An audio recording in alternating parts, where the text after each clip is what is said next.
Ele é ator, dublador, diretor de dublagem, youtuber e também é empresário, além de ser o Bob Esponja. Wendel Bezerra.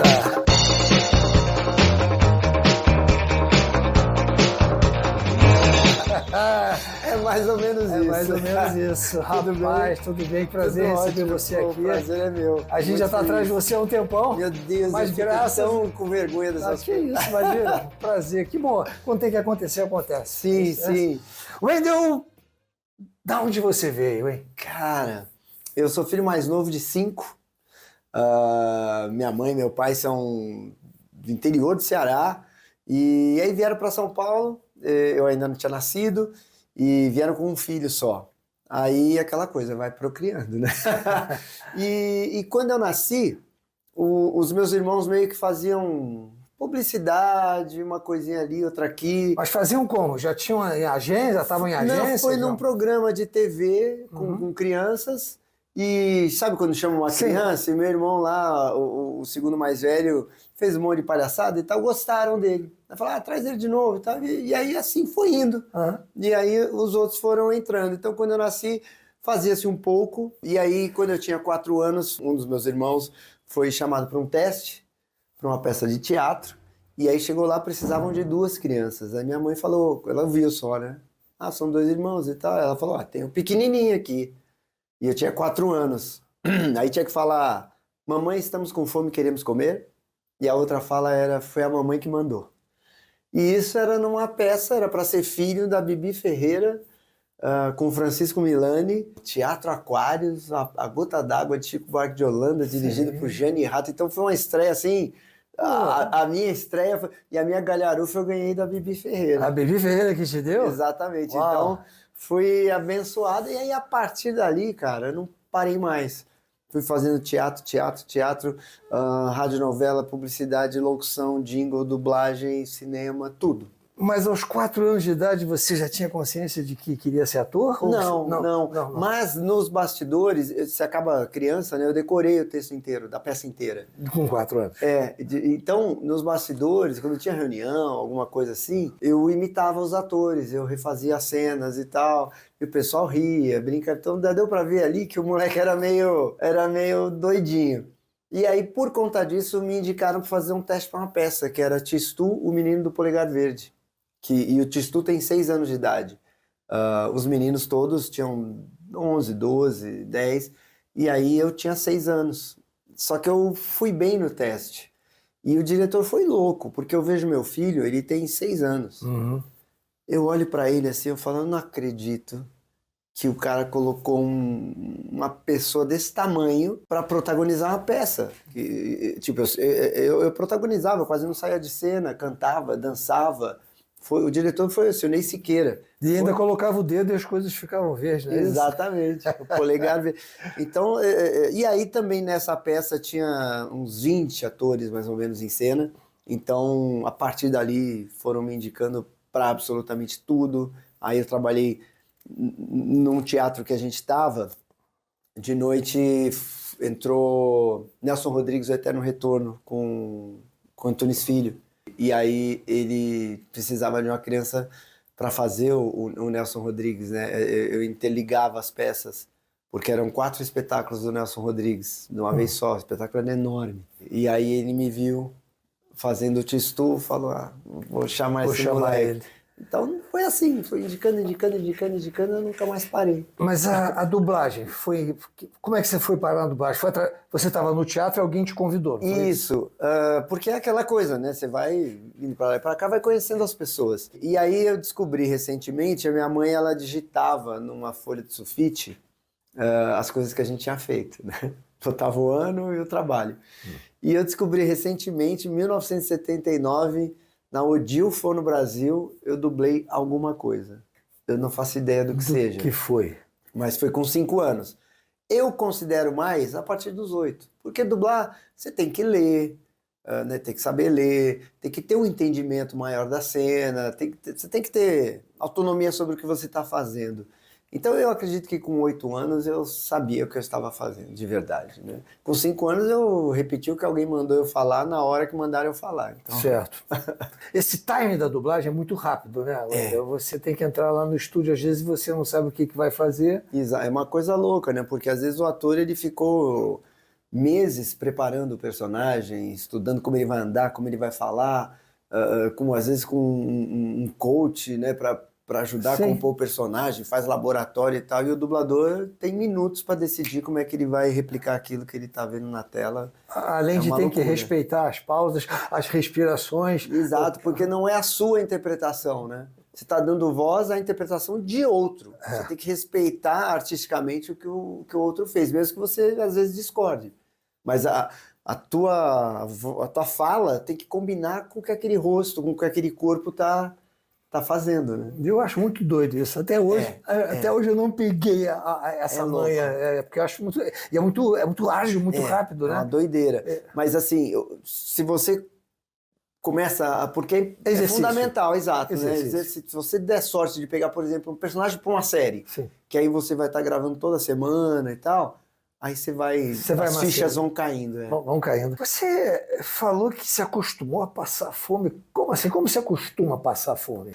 Cara, é porque é isso, a gente era bem pobre, né? A minha mãe, né, veio do Nordeste sozinha, uma hora com 5 filhos, meu pai muito ausente, né? Ele era caminhoneiro, era meio que o estereótipo, vamos dizer assim, da época.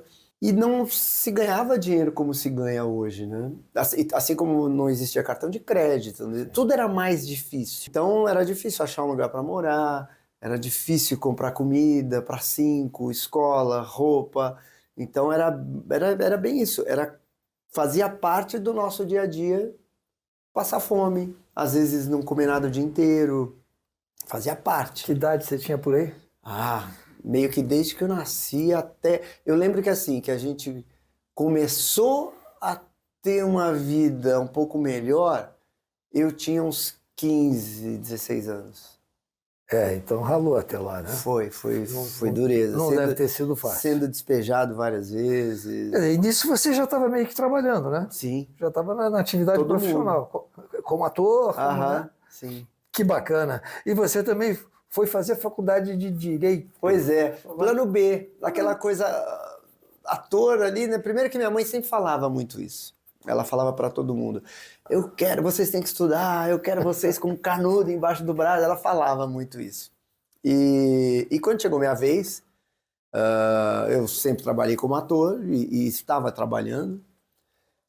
Eu pensei, o segundo mais velho, que foi o primeiro que entrou na área, ele saiu da área. E aí ele virou advogado.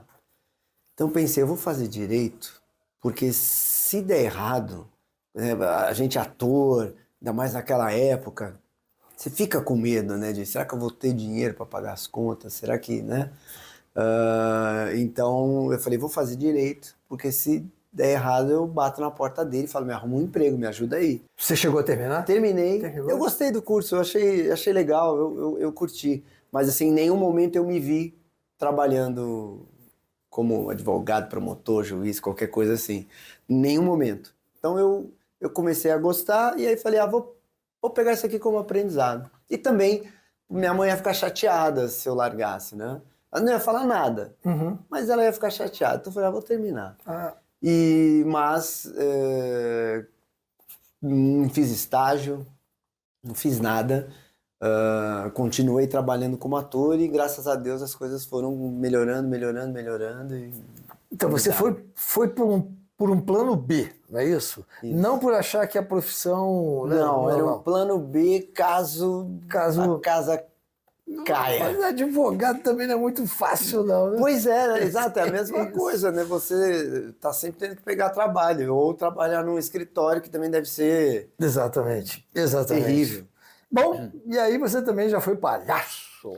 Yes! Fui. Nessa época da faculdade, eu era Ronald McDonald. Foi uma das melhores coisas assim que me aconteceram como ator, porque a princípio eu tive um preconceito. Falei, nossa, eu vou me pintar de palhaço, ainda mais que eu tinha 18 anos, 18 para 19. Pô, bem jovem mesmo. É. Bem jovem. E só que aí eu descobri que o personagem era uma coisa infinita, né? Primeiro porque ele era elegante, tinha que falar bem, você estava representando uma grande marca internacional. Na época o Ronald aparecia em comerciais de TV, então ele era um personagem querido assim das crianças.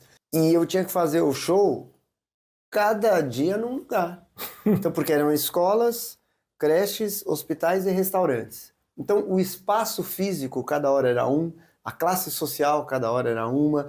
Num restaurante, eu precisava definir onde eu vou ficar para eu ter mais domínio sobre a plateia. E você tem gente que quer assistir o show, tem gente que não quer, tem uma senhorinha, tem alguém doente, tem de tudo. Uhum. E você tem que fazer o show para todo mundo. Então, aquela experiência foi absurdamente incrível e sensacional.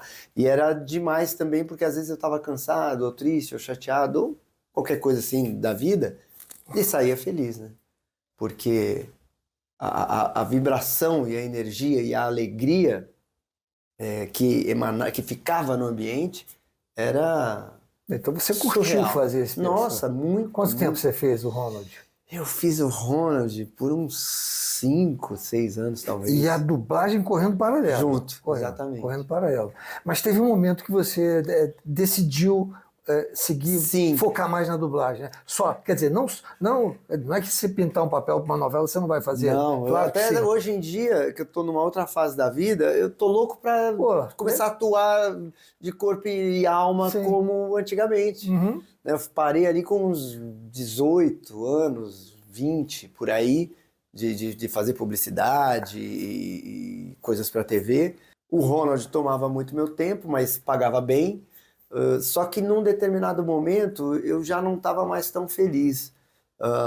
Mas até acho que pela relação de trabalho. E aí eu fiquei pensando, o que eu quero? Né? O que eu quero é muito difícil. Uhum. Então eu fui fazendo o contrário, o que eu não quero. E aí fui limando. Isso foi no meio de uma aula. A aula rolando lá, direito tributário. E na faculdade de Direito. E eu pensando na vida, porque nessa altura eu já sabia que eu não ia trabalhar na área... Não ia seguir, né? Não ia seguir a carreira ali de Direito. E aí eu falei, cara, dublar é o que eu mais gosto de fazer. Na época eu pagava mal, mas eu falei, mas é o que eu mais gosto. Vou tentar. Aí dia 1º, não lembro de que... deve ser meio do ano. Junho, julho, agosto ali no máximo. Eu fui lá falar com o chefe lá e falei que eu precisava sair e tal. Contei uma historinha, né? Eu falei que eu precisava fazer estágio para a faculdade para eu me formar e aí blá blá blá.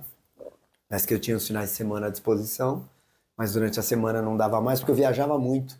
Uhum. Tem McDonald's no país todo, né? Então eu viajava muito.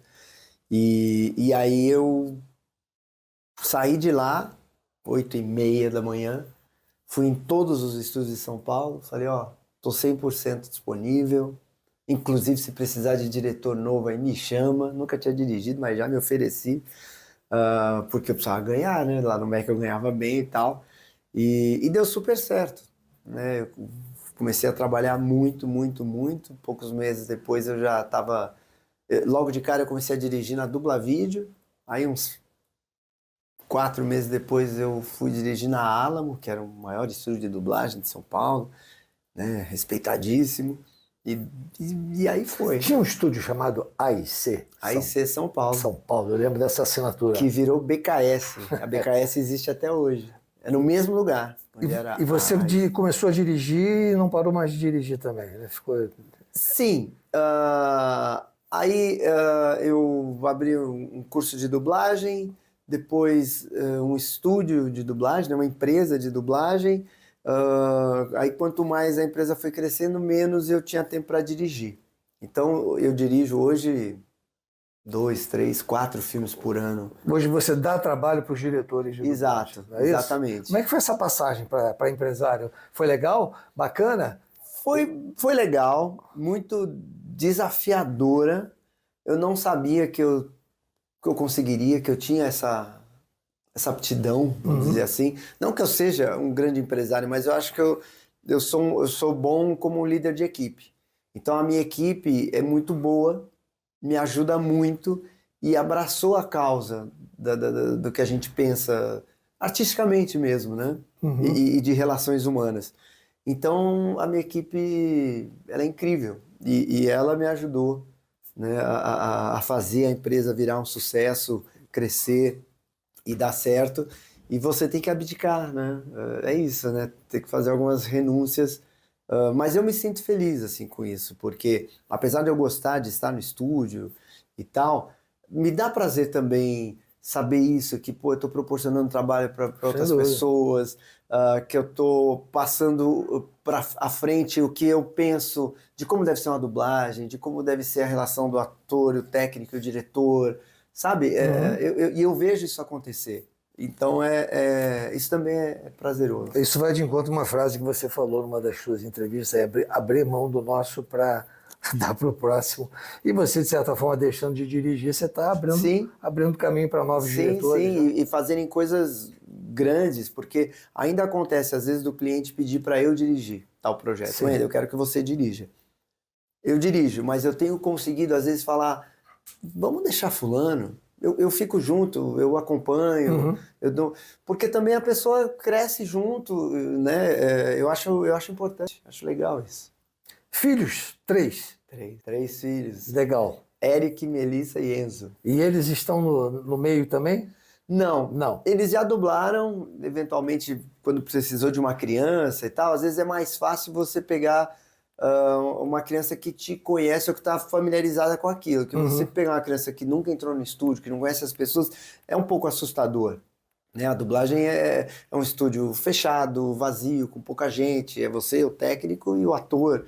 Né? Então, se é uma coisa pequena, eles já gravaram com a gente lá. Legal. Mas estão no caminho, né? Estão com assim, aquele papai faz, eu acho que eu também quero fazer. A Melissa, o Enzo não. O Enzo já está em outra. A Melissa gosta, dá pra ver que ela gosta, e ela vai bem. O Eric, ele curte ver e estar lá. Eu não sei ainda qual vai ser. Eles gostam de gravar vídeos em casa. Legal. Falando em gravar vídeo, você tem um canal no YouTube que bomba, né? Sim, eu tô até devagar no canal, com pouco tempo de fazer vídeo. Mas tem mais de 2 milhões de inscritos. Rapaz. Como é que você não está fazendo vídeo? Tem que fazer. Pois falta de tempo, mas eu vou me organizar. A gente tem feito assim, 1 a cada mês, tem que fazer. Antigamente a gente fazia 2 por semana. Uau. Mas que é isso. Mas isso são fãs, né? Que te acompanham há muitos anos, Sim, né? e eles cobram, e eu me sinto em débito por não estar gravando os vídeos.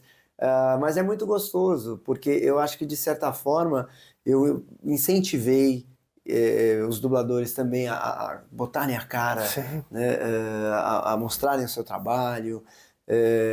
Sei que eu inspirei muitas pessoas que falaram, pô, eu quis dublar por tua causa. Então tem um monte de gente que eu dei aula que está aí no mercado fazendo muitos trabalhos há muitos anos. Porque já se começaram pequenininhos já estão grandes. Exato. Aí, né? Então, poxa, é uma felicidade, é uma honra, assim. E eu acho que eu também, de certa forma, ajudei a enaltecer a profissão ou o mercado de dublagem.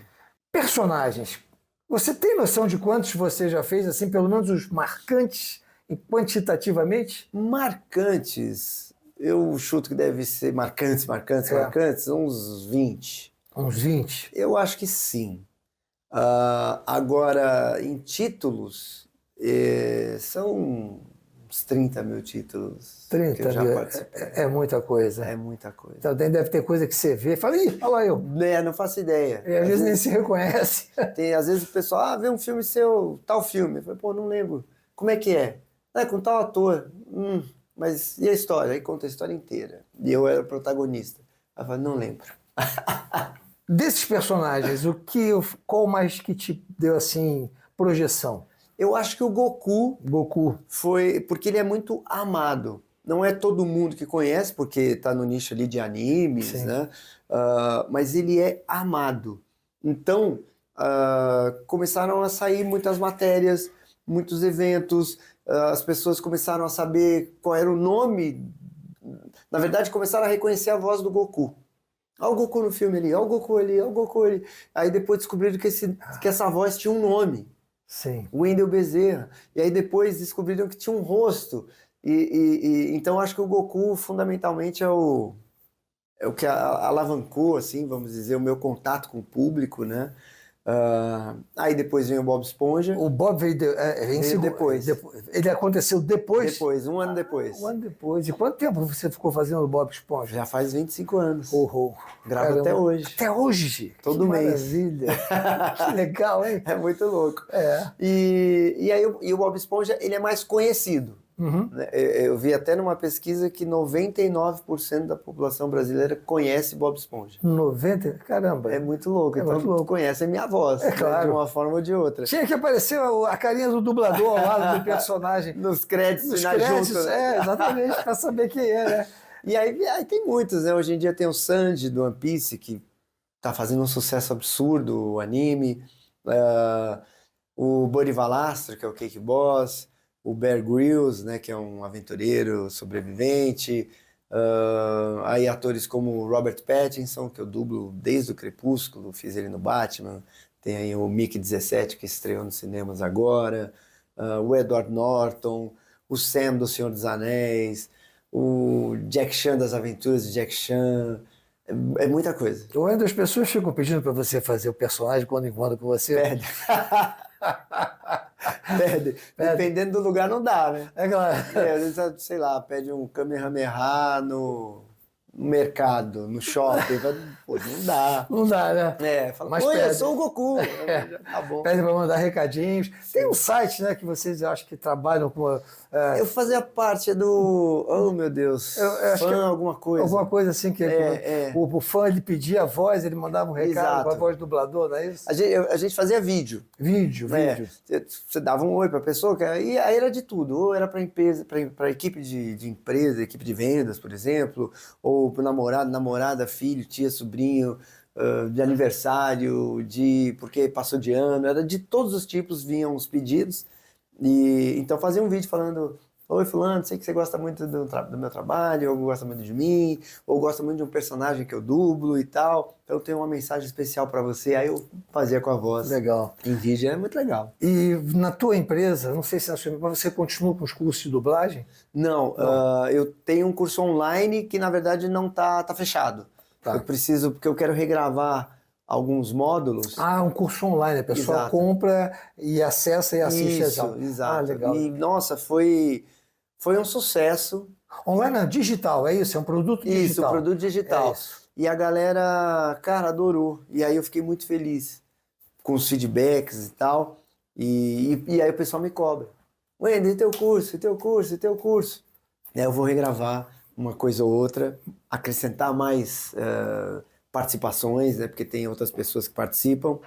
Mas aquele curso online de bancada prática você não ministra? Não, né? Já fiz muito, hoje eu não consigo, exatamente. hoje você dá emprego para alguém fazer isso. Exatamente.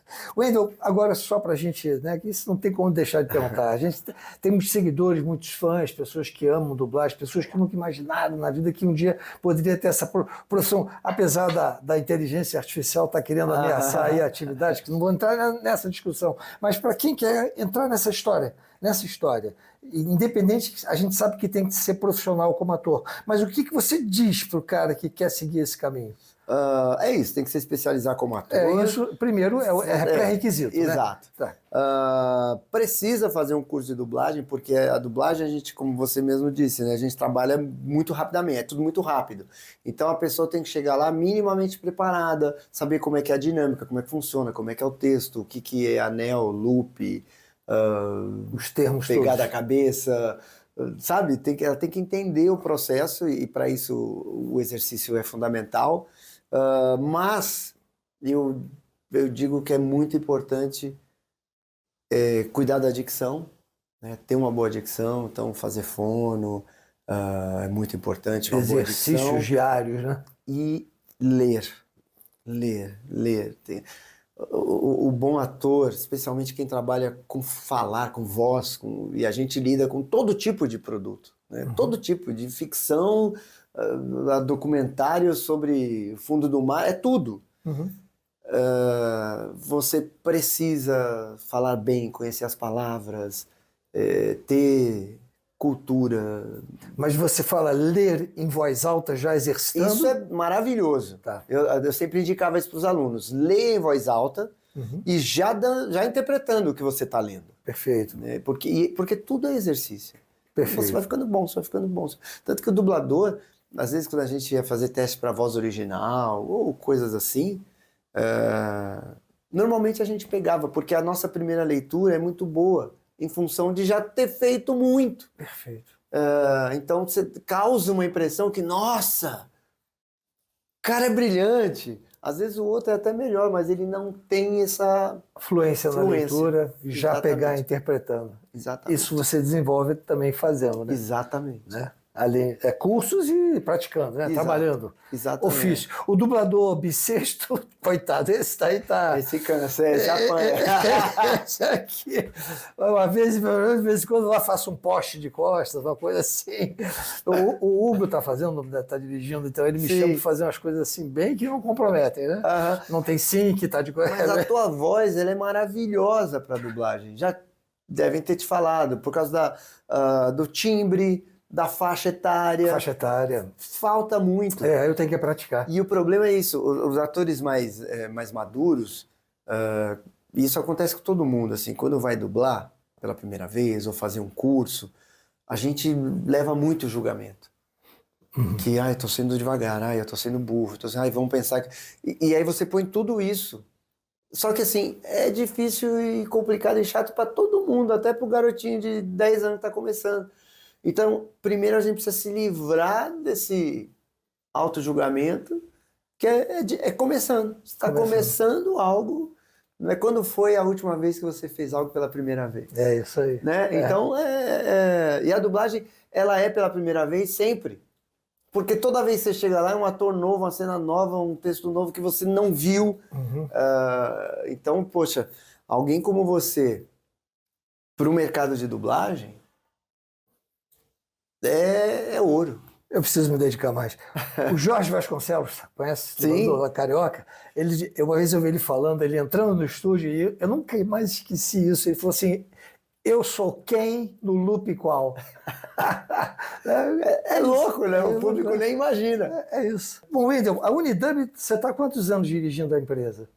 Acho que está fazendo 13. 13 anos. 13 anos. E a fluência de produtos lá é legal, bacana? Muito. Você tem bons produtos lá. Sim, que você está trabalhando? A gente trabalha com a Netflix, com a Amazon, com a Warner, com a Paramount. Maravilha. Com a HBO, com a Globo, com games. Então, show. A gente faz muita coisa bacana. Legal. Essa coisa assim, o cara faz o curso de dublagem, né? O ator. Você acha que ele tem que fazer o curso de dublagem com o colega dublador ou com o diretor dublador que esteja dando o curso? Porque o diretor tem a possibilidade já de escalar. Sim. Para fazer um vozerio. Sob esse aspecto, é muito melhor o diretor, porque ele já te vê teu trabalho e ele pode chamar. Às vezes só o dublador, ele pode até indicar, mas a indicação é complicada, porque o cara não viu. Claro. Então fica mais difícil de lembrar. Então eu acho que se você puder fazer curso com pessoas que são diretores é melhor, de dublagem, né? é melhor. É o caminho, porque do contrário você tem que ficar tentando um espaço para ser escutado. Isso também muito difícil. Muito difícil, né? Porque por causa da correria. do dia a dia, do mercado. Então, realmente, não dá muito tempo de ouvir as pessoas, de ouvir samples, de ouvir... Às vezes tem gente que manda um registro. Sim. Acaba... Não dá tempo. Ninguém vendo. E se a pessoa vir, vai ser uma pessoa. Entendi. Você não vai espalhar para os outros 10 diretores da casa. Olhem isso aqui. Porque não dá tempo, né? A máquina não para. Então, ter curso com diretores de dublagem é melhor. Eu até também indico, às vezes, quando... a pessoa quer entrar, já tirou o DRT, já começou uma coisinha aqui, outra ali, acha os diretores no Instagram, começa a escrever para eles, né? achando o limiar da chatice, porque você tem que insistir um pouco, mas também tem que saber, né, jogar. Sim. Mas os diretores acho que são o melhor caminho, melhor do que o próprio estúdio. Perfeito. Wendel Bezerra! Thank you, cara. Muito obrigado, eu que agradeço. Pela sua disponibilidade. Foi um prazer receber Prazer você foi aqui. meu mesmo. Meu filho é seu fã, já me falou muito de você. Adoro ele. E também a gente está aí, né? A gente acompanha, né? Eu já vi muitas matérias suas, colegas nossos que estão assim. Parabéns pelo seu trabalho, pela sua trajetória. Obrigado. E por onde você está nesse momento. Sim, obrigado. Graças a Deus, estou muito feliz. Obrigado pela equipe toda aqui, pelo seu convite. Isso. Demorei, faltei, mas vim. Mas o convite para trazer as crianças para fazer fotos aqui com a gente está de pé. Boa, fechado. Valeu, Wendel. Mais Obrigado. uma vez, obrigado. Obrigado. Valeu, gente. Até o próximo programa. Bye.